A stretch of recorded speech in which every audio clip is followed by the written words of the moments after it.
Section 13.2, line integrals, video 5. In the previous example, we did a line integral over a single curve, but we can also do a line integral over what's called a piecewise smooth curve, the definition of which is a union of a finite number of smooth curves, C1, C2, all the way through Cn, where the terminal point of one curve is the initial point of the next curve. Here's an example, an illustration.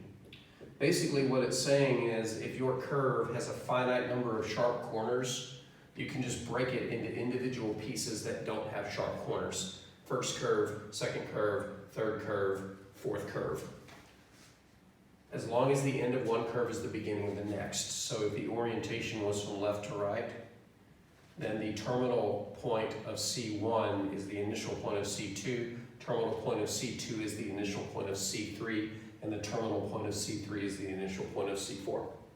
So why is a piecewise smooth curve worth defining? Because if you have an integral over a piecewise smooth curve, let's call this whole curve C, some function f of x, y, ds, then you can just split this up into individual line integrals over each smooth piece. So the integral over the first curve of f ds plus the integral of the second curve over the second curve of f ds plus the integral over the third curve of f ds, and then so on and so forth for however many pieces your piecewise smooth curve is made up of.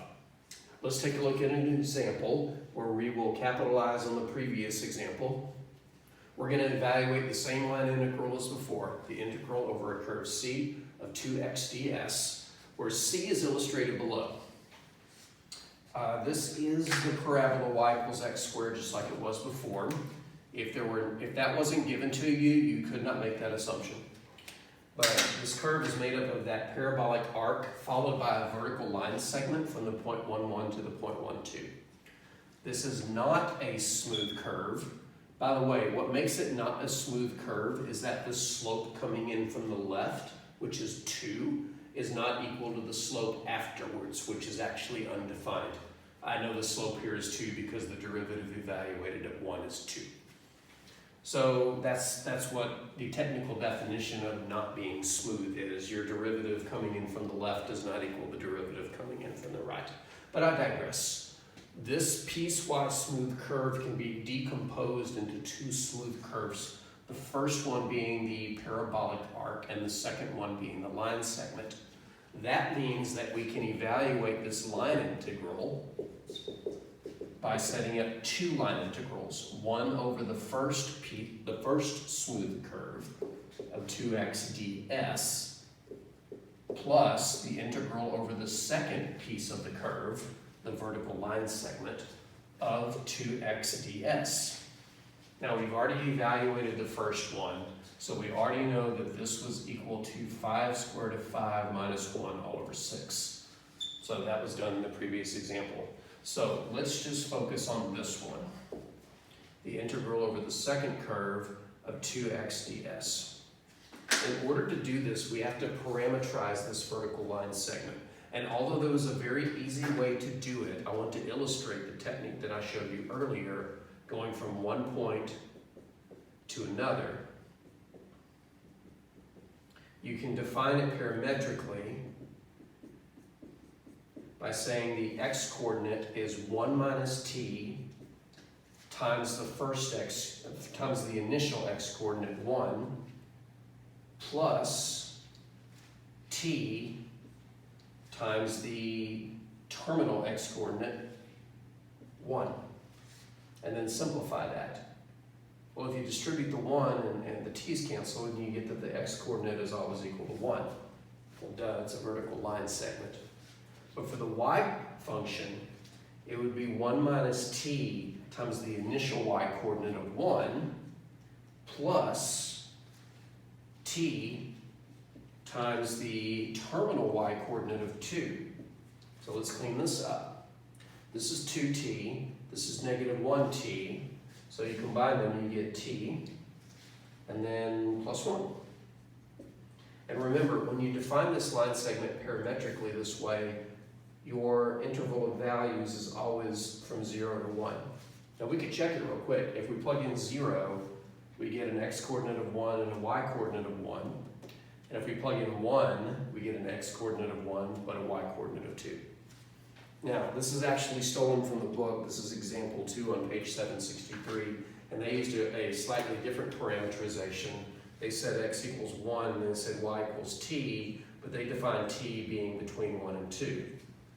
Which makes sense because x is 1 and y ranges from 1 to 2.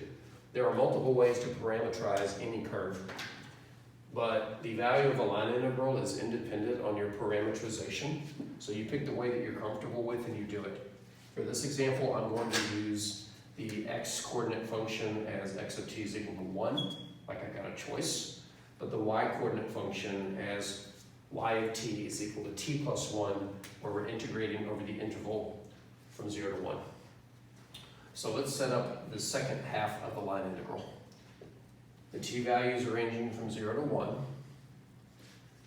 We replace x with the function that it equals, which is just 1, so 2 times 1. And we replace ds with the square root of the sum of the squares of the derivatives of the parameterized functions dt. So let's take the derivatives of these with respect to 1. With respect to t, the derivative of 1 is 0. The derivative of t plus 1 is just 1. This is going to be a very easy integral. Integral from 0 to 1. 2 times 1 is 2. This boils down to the square root of 1, which is 1. So it doesn't change the integrand. We're integrating 2. The antiderivative is 2t, evaluated from 0 to 1, and that's just equal to 2. Now be careful, that's not the answer to our question. That's the answer to the second line integral.